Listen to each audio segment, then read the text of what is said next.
እግዚአብሔር የሰራዊት አምላክ ሆይ በጌታ በኢየሱስ ክርስቶስ ስም እናመሰግናለን። ደግሞ በዚህ ሰዓት የታችንን እግዚአብሔር ሆይ አስክሬን ሽኝት ስነ ስርዓት ለማድረግ በዚህ ሁላችን ተሰብስበናል።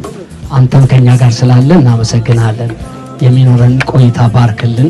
ቤተሰብን እያንዳንዱን ሰው በማጽናናት እንድታጽናና በኢየሱስ ክርስቶስ ስም እንጸልያለን። አሜን። የእግዚአብሔርን ቃል ለጥቂት ደቂቃዎች አብረን እንካፈላለን። የምናገረው ለሉቃስ ወንጌል ምዕራፍ 23 ቁጥር 39 ላይ ያለውን የእግዚአብሔርን ቃል አነባለሁ። ከተሰቀሉትም ከክፉ አድራጊዎች አንዱ አንተ ክርስቶስ አይደለህምን?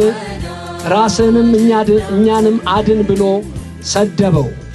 ሁለተኛው ግን መልሶ አንተ እንደዚህ ባለ ፍርድ ሳለ እግዚአብሔርን ከቶ አትፈራውምን?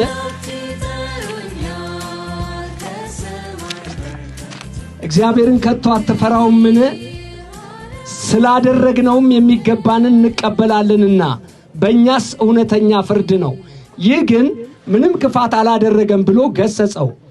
ኢየሱስንም ጌታ ሆይ በመንግሥት በመጣ ጊዜ አስበኝ አለው።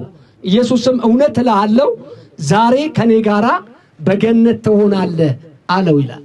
ወዳጆቼ ሆይ በዚህ ከሰዓት በኋላ የተሰጠውን እድል ተጠቅሞ ወደ እግዚአብሔር መንግሥት ስለገባው ብዙዎቻችን ስለምናቀው ክፉ አድራጊ ሰው ለመናገር ነው በዚህ ከሰዓት በኋላ በዚህ ቦታ ያለው።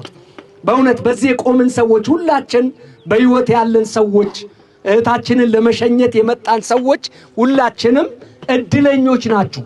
በዚህ ቦታ አሁን እነዚህ እየቆፈሩ ያሉትም ስራቸው ቢሆንም ይህንን ሽኝት ደግሞ ለማድረግ ከሀገር ውስጥም ከሀገር ውጭም ከቅርብ ከሩቅ መጥታችሁ ይህንን የእግዚአብሔርን ቃል የምትሰሙ ሰዎች ራሳችሁን እንደተመረቀ ሰው አድርጋችሁ ልትቆጥሩ ይገባል። በሕይወታችሁ ላይ ዛሬ የምትሰሙትን የእግዚአብሔርን ቃል ሰምታችሁ የምትወስኑ ከሆነ መጨረሻችሁን የሚወስን ነገር ነው የምናገረው። በዚህ በ23ኛው ምዕራፍ ላይ የእግዚአብሔር ቃል ከጌታችን ከኢየሱስ ክርስቶስ ጋር በመስቀል ላይ ስለተሰቀሉት ሁለት ክፉ አድራጊዎች ነው የሚናገረው። ይህንን ለመናገር ሳስብ አንድ ታሪክ ትዝ ይለኛል ያነበብኩት። አንዳንዶቻችሁም አንብባችሁት እንደሆነ ተስፋ አደርጋለሁ። በእንግሊዝ ሀገር ውስጥ የሚኖር አንድ የ19 ዓመት ወጣት በጣም የድሃ ቤተሰብ የችግረኛ ቤተሰብ የነበረ አንድ ወጣት የ19 ዓመት ወጣት ታሪኩን አንብቤያለሁ በጽሁፍና ምንድነው የሚለው ቤተሰቡን ለመደገፍ ቤተሰቡን ለመርዳት እየፈለገ አቅም ያልነበረው ሰው ገንዘብ ያልነበረው ሰው በጣም ችግረኛ የነበረ ሰው ነበረ። በጣም የሚገርማችሁ ነገር አንድ ወቅት መዘጋጃ ውስጥ እንግሊዝ ሀገር መዘጋጃ ውስጥ የሥራ እድል ተፈጥሮ ተለጥፎ ከተማ ላይ ያነባል። ያንን ያነበበውን የሥራ እድል ለመጠቀም ወደ መዘጋጃ ይሄዳል እና እዛ በጣም አነስተኛ በሆነ